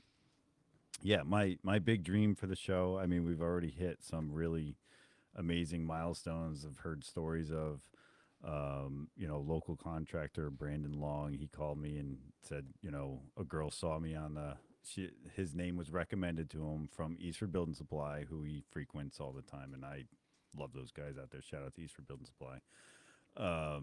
But they recommended him for, I don't know, a slider, a kitchen, something. And when he was in the house, she was like, "Oh, don't." He made some comment, and and she goes, "Oh, don't worry, I know you." And he was like, "What do you mean?" She goes, "I saw the podcast." And I was like, so he called me up with that story, and I'm like, "That is cool." And then there's just been some others that like different places using other businesses using other businesses, JG Creations, that kind of thing. Yeah. Some people have said, I saw you on the podcast, that kind Yeah. of stuff. But yeah, big dream. If a local business could come on here and then like immediately the next day within that week get a Yeah. bump in clientele, a bump in just notoriety around Windham County or their local area, wherever their local area may be.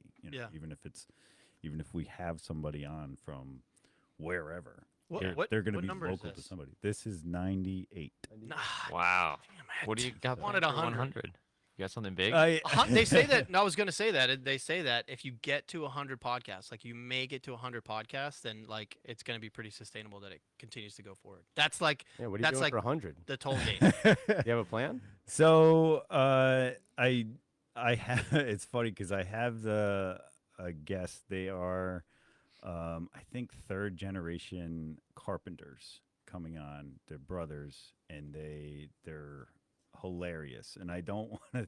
I didn't even want to say that because I don't want to like Hype it up. raise that bar. 'cause You don't have to Com- tell the secret if you don't want to. You just comedy's say it's big. one of the Tune in. It's gonna comedy's one of the hardest Yeah. things I feel like to fulfill. You say, "Oh, funny story," and if it's not a funny story, it Oh, bombs even more. You know? should invite me to that podcast. Well, There you go. I mean, my door's always open. Yeah. Jordan knows. Yeah. Number 3. You This is guys, fun. you come. I don't mind having a live studio audience. Oh yeah. Oh yeah. I did walk. I Well, I'll walked be in into his house this morning. morning Yeah. without knocking. I Which knew is you were fine. here because you were early, and I was like, I don't want to wake Yeah. up anybody if somebody's sleeping by knocking. No, I and just walked in. I want to be that comfortable house, Yeah. especially as my kids get into like high school and stuff. That's like a big thing. Like I want them to feel comfortable and welcome here. Yeah. You know. Yeah. But the yeah. So the 100th episode, I bought a really good bottle of bourbon, Nice. Colonel Taylor, and I got it from Northeast Liquors. Shout out to them for Cool. always having some good Good top stuff. shelf stuff.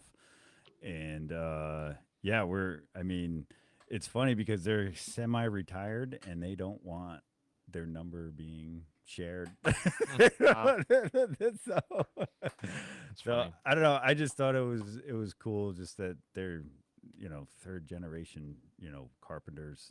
I don't know. It was That's just kind cool. of- You guys gonna Awesome. build something? You should do like a building podcast. Wow. No, probably Yeah. not.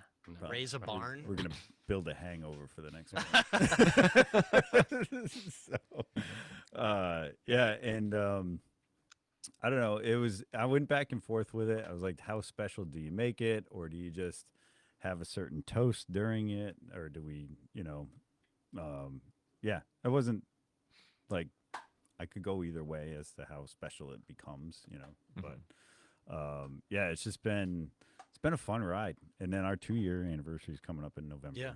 So, that was like, all right, now we're gonna have 2 specials like back, that close. It's what it is. Like, Yeah. So, no, it's just been great to get to that 100th episode, and these gentlemen coming on are really, really close with my family. So it's kind of cool Cool. to Oh, that's have neat. family on. Well, congratulations on so both. thank Yeah. 100 Yeah. episodes. That's awesome. Yeah, But I you've think stayed consistent too. Every Like, Monday night at 6. That's We try that's the not- hardest thing right Yeah, I there. think we've only taken maybe a handful of Mondays off since. Wow. Yeah. So yeah, it's cool. Like you have to think. I mean, you've had a couple people on multiple times. Like this will be my 3rd time. But to think of all the businesses you've given the opportunity to have this 1.5, 2, 3 hours, whatever it ends up being, depending on how many drinks, exposure, and like for people to learn more about them and not just see the face of the business, but also see like what operates behind it. Because most, if not all, of these businesses have families, right? And they're working to support their families, and that money just goes back into the community as well too. So it is really cool. Yeah, and I mean, let's not skate by the idea that this. I mean, it's self-serving too. I plug my business here all the time. What business is that? He's got the hat on. I sell Look stuff. at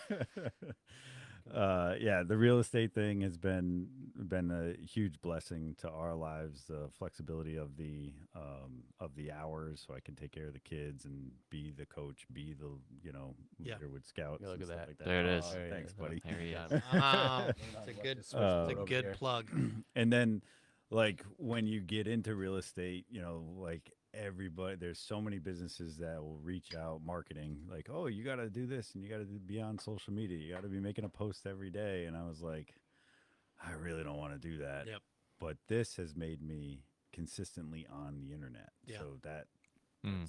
that's, I think that's helped. I'm having one of the best years I've ever had. That's awesome. I And, think it's like you want to learn about the person that you're working with, and I think for something, I would plug your stuff as much as possible because buying a house is serious, oh yeah, right? And it's a sure. big deal, so you want to know who you're working with, and you want that person to want to be involved in a way that's like, hey, like I'm not just slinging you a house so I can cash a check. Like Right. I want to find you the right house for you, and especially if you have a family or thinking about building a Oh, yeah. family, like Yeah. that's For important. most people, it's the largest investment of their life. For sure. It's like you got to take that very seriously. Yeah, So, and I think there are people out there that don't, and their approach to sales and marketing of themselves and of what they do feels very commercialized and transactional.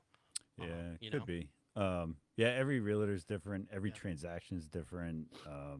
You definitely have to have that flexibility, tolerance to certain things. Yeah. And I've done transactions with, and I don't mean this in a derogatory way, with No. type A realtors, and, Yeah. and they make it work for them. Mhm. They're successful too, and not every client is going to be for you either. So there are certain clients that'll work way better with somebody that's like super rigid with like their hours and the way everything Yeah. goes, and it could almost seem very transactional to someone who, you know, doesn't necessarily relate to that Yeah. personality, you know.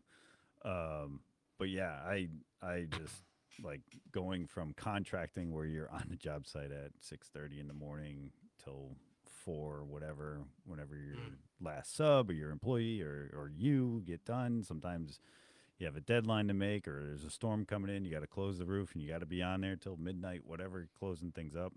And then quoting jobs and nights and weekends to like go in, stay in the housing market or housing industry, and then go to real estate and kind of have that like not so pressing need to be in a certain spot. You can run most of it on your phone or laptop, and you know, calling, talking to people. Yeah, I might be on the phone at my kid's soccer game, but I'm at the soccer game. You know what I mean? You're not. And Yeah. So it's been a huge blessing. Your kid's only kids for a certain amount of time, and if you Oh, can't for put sure. that time there, Yeah. that's something I struggle with a little bit because I have such a long commute. So we're pretty strict on our like nighttime routine. When I get home 5:36, like dinner, we do we call it high low buffalo. So what went well today, what we didn't like, and then something funny or interesting. We do that Oh, that's every night cool. at dinner. I think we saw it on TikTok. We started like a month or two ago, and I really enjoyed it. Yeah. And then like bedtime, and now it's like 8:30. I'm like falling asleep or going roasting, and then you know, so like being able to spend time with kids is amazing. Yeah. I like that. It's better than how was your day? And Yeah. then you're like Yeah. staring at That's a Boy Scout thing right there. Yeah, or we, maybe not, but just like We an had- outdoor well, educational thing. Yeah. when the leaders are discussing events that went by and stuff that we did, they're like, what's the good, the bad, the ugly? Mhm. Yeah. Yeah, exactly. yeah. Yep. So- It's like a family after action report of the day. I love Buffalo. The boys really like it too. Elliot's always telling me he had a big toot or something that day. I'm like, oh, good one. I'm laughing. That serves a purpose. Yeah. Nice. They don't like it when you're that candid on a podcast about them Oh. when they get older. Just so Yeah, there you go. That's right. This will get buried in the ether. I mean, it won't. Because it'll be so popular. Everyone will know about it.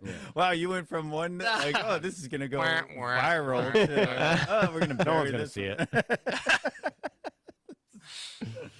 Well, thank you guys. I really appreciate you guys coming out here on this Saturday morning. Beautiful September day. Oh, it's gorgeous out. Yeah, it's Uh, cold. It's nice. I love it. Oh, one last question. When you guys are trying out a coffee shop or a coffee, a bean, what do you do with it? What do you get? What's your first, like when you really want to try somebody's bean? When I want to judge, Yeah. What do when you I'm judging, What are you making or what are you ordering? I'd get an Americano probably. Because if Really? I got just a straight double shot, it's too hot to drink right away. But if I got Americano, it's a bit more water in it and kind of like taste what's going on. Even if it's a 90-degree day? Yeah, for sure. I drink hot coffee like all year round anyway. All right. So we had a podcast a little while ago and they said I was a psycho No. for that. Oh, You yeah. are, but not for that. That really helps the real estate game. Thanks, bud. Yeah. Check you out on 4-1. Yeah. Awesome. Yeah. I'm a macchiato. If I would do a macchiato. Like that's why I was just telling you guys I did yesterday. I was trying some place in Vermont, but I don't want a latte because I don't want to try like all the milk Too and much milk, yeah. the syrups. Like it just takes away. But I'm also like sometimes I don't just want a doppio. Yeah. Like I want a little bit of something. The milk would take away slightly, but it's such a small amount in a macchiato that It turns out macchiato is kind of a controversial thing because Yeah. of the corporate push to make it Right. flavored or different. right. What's the traditional way to make a macchiato? Yeah, we were talking about this before the podcast started. I was with my family yesterday in Vermont. My dad and I ordered a macchiato, and the lady was like, "Just so you know, like this isn't served like a regular macchiato." And I was like, "What do you mean?" She's like, "This is like there's not a lot of milk in it." And I was like, "Well, that's a macchiato." Like a lot of people don't expect it to be like that, but that's a true macchiato. There's a dollop of froth milk on it. That's it. There's no milk and sugar and syrups that you would get at like a And it's a double chain espresso place. shot double espresso. with a it's doppio dollop. with a dollop on the top. Yeah, and it not mixed in. It's just like a white dot in the middle. Yeah. So yeah, it was cool and funny to hear somebody say that, like warn me, and I'm like, no, you're not warning me. That's how I want it actually. So Yeah. um, And a even true when I said doppio, you're like, Oh, no one really uses that word. Yeah, yeah. I'm like, that's These way- guys do. It's on their menu. I love it. Way Yeah. easier to say than double espresso shot. Double is right. Yeah. You just say Well, doppio. That's what I'm Doppio. saying. In the U.S., like the double espresso is basically the standard at this point. No one really does like a single shot. We can do half. We call them half shots, but it's actually just half of a double. Yeah. Oh, okay. Yeah. And Jay, what's your Americano. Americano? Yeah. Yeah. Nice. Yeah, Americano wherever I go. I mean, I just like black coffee. Yeah. So, we have an espresso machine in the office. We were open before Two Dogs opened, but we had their beans. So we got, we get the Breville Barista Pro. So every morning, walk upstairs, turn it on, grind it, and then make my Americano. And if I post it, G will usually critique me. I try to promote Two Dogs. I'm like, hey, having a little Two Dogs pick me up. And he's like, what's up with that poor boy? Hey, I think I do it in private. Criticize in private. Yeah, praise in public. on Messenger, he's like, hey, we got to dial that back a little bit. Like, hey, come upstairs anytime and help out. Yeah. Teach me how to do it. Yeah. I used to be a medium hot black coffee. Yeah. Now I do lean more towards a doppio. Yeah. But to me, it's got to be hot, and it's got to be Yeah. unencumbered with Yeah. with other stuff. So, and the hot is you get the full expression Yeah. of the flavor. The Flavor only other changes a lot. time you're going to get a wildly different but full expression is when you're cold brewing, right?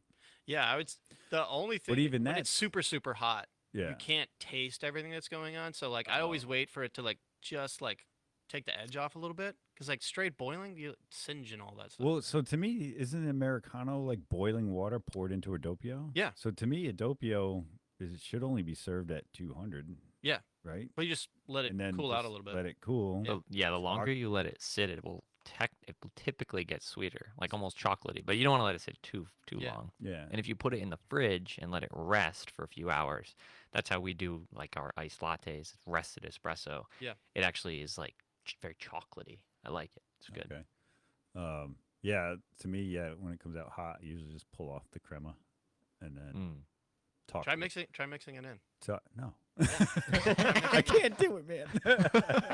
Do you slurp on the crema? You just Well, I slurp pull it out? off. It doesn't really slurp. No. Oh, all right, all It's right. a pretty fine. Oh, okay, fine okay. bubble, and it's like a fresh bean. Like I'm getting like almost a half an inch of crema at the top of my Yeah. shot. Oh yeah, like It's- he's just given me beans that he roasted the night before, and like it's crazy, like Yeah. so much crema. I love it. Yeah. So I don't know. I just like, to me, I'm like, if I pour it into like a to-go cup, or I like waste time and it goes away. Like, to me, I feel like it's wasted. When you do the latte, you it's all like mixing in anyway. So right, yeah. Yeah, I we don't like scrape the crema off and then make a latte. Like it's all kind of mixed in. Are you a latte artist? Can you No, do good no, latte? no. I'll fully admit that I'm not a latte. It is- artist. it's Riley, hard. Riley is real good, Riley is. and that all comes down to like milk texture and how you pour it in. Yeah, That's it. I definitely need to up the game of steaming milk. There's definitely an art to it. Yeah. Because mine does not. I put the milk in Allow and you I to quickly do cover it artwork. with a cap, shake it up in front of the customer. There you go. You can't. That's how you're supposed to. Yeah. I Hey, would- another circle for Yeah. you. I could do like the heart and stuff like A that. heart- but heart it's- is it's- okay. It's not as Riley can do the full Rosetta, all that sort of stuff. That's which is cool. good. Yeah, so far I've done like circle, and one time, like, as I was trailing off, it looked like came out like looking like a pumpkin, and I was like, Oh, oh, I there you did a go. pumpkin for There you. you go, there you go. We could. I wish I brought milk because I have I've been milk. I've been I need to go learning. get some. But like, there's a technique when you're pouring it. You stop. You have to tilt the the cup a certain way as Yeah. well, and it comes out like a paint texture. Yeah. It should come Yeah. out painty. Hmm. I've seen the texture. Yeah. I've almost gotten it there. hmm Maybe after, when we go upstairs, we can do a little Yeah. more. Yeah. Well, I more wanna- We geeking buy out. the barista grade milks as well too, even if it's not the milk that we get from Woodstock. Yeah, you're not Creamery? getting me away from Woodstock Creamery. Yeah, so we use It's Woodstock good Creamery stuff. with a full fat on there. It's amazing, and then Yeah, all of our so milks are good. like barista grade. So they like your Big oat milk texture is up. the barista, Yeah. right? The oat, What makes it barista grade? I didn't even. the fat Okay. content. They put a certain fat content, so it Oh. mirrors milk like real cow milk fat content. So you can do all that barista eating. hmm Gotcha. That's word. Barista eating. Hey, That was Yeah. like a thing for a while. I was making up words on the podcast. I do it all the There time. you go. I do it all the time. An easy way not to do latte art, I was thinking, because I was like, I'm not going to stress out about trying to learn latte art for the cafe and everything. So I was going to get one of those laser, like cinnamon or mocha Yeah. printers. Yeah. And that way you don't need to do latte art because you can just print like your logo on the top. Just of the make a coffee. bunch of cappuccinos and then Yeah, yeah, exactly. What's that Latte machine like? That's got to be pretty expensive. No, they make some pretty cheap ones, and then, they're like this big, and you just like hover it over the top, and it just prints out. You can put like if you're at like a company for an event, You can and you put their could take logo their on. logo and you Yeah. could do their logo. I think it would be a worthy investment if we are going to do More more corporate. corporate stuff. Yeah, Oh, you but even get at the the- wedding space, like it would be cool to put Yeah. the Mr. wedding and couple. Mrs. or something. Yeah, it would Yeah. be pretty neat. So Yeah. Feel we'll free to see. use the North Star wherever you want. There you Yeah. go. Yeah. Yeah. Community Workbench. You need the. Yeah, You got the digitals for that. It is a good logo. I like your logo. Actually, Kyle kind of came up with that, and then John Jenna cleaned it up digitally so that like when you send it somewhere, it's not pixelated because he put it on a. I think it's Vector. Vector Everybody file, uses yeah. Canva, but if you use Canva and you print it, it usually comes out blurry for Mhm. whatever reason. And he put it on Vector, so it's like way higher quality. And he's like, even the coin he gave. Oh yeah, that's cool. you Oh, know, wow. the coins Yeah. that he gave us, like he does all this That's kind of awesome. stuff. Yeah. And even the what is this package that you give people? John The- Jenny, our closing package. Yeah, John the Jenny closing did thank you bottle package. A opener. shoehorn? What is that? Come on, church. I mean, you might be able to use that don't know, shoehorn is if you that- want to, but That used to be a thing, right? We allowed to Shoehorn? say think so. church key? That's what we always call them. I never heard that. Actually. Bottle a church key? Yeah, Oh yeah. I don't know. I got one on our bar cart. It's a good bottle opener. yeah. I'll get you some more if you need them. Yeah, you can just run through 'em. Yeah, run through 'em. It's lasted a while, Yeah, so yeah. we've been using it. Yeah. All right, buddies. Cool. Bros. All right, guys, bros. Wow, that came out weird. Made it a little awkward. You're welcome. go. Thank you, everybody, for watching our Coffee Geek thing. If you could scroll over to Wakely. Yes, Monday. Let's do this one on first. Oh, Oh. that's great. Yeah, thank you guys. Gotta get that promotion in there. Yeah. There you go. And There all you our go. brands. And then Monday we have Wakely Builders for episode number 99, September 22nd at 6 p.m. At our normal time. My shirt just dropped. Anyway, yeah, we'll see Ben Wakely and hear his origin story. He's actually been on a couple of times, just never for his business. So it'll be great to hear from him. As always, buy local, hire local, dine local, volunteer local, donate local. If you hit the next slide, there we go. Get a coffee locally with a friend. Tell a friend about our podcast. Have great days. Hire a bar cart and a cafe cart and all the There carts. you go. Get a Great. mortgage. There you go. Hit that.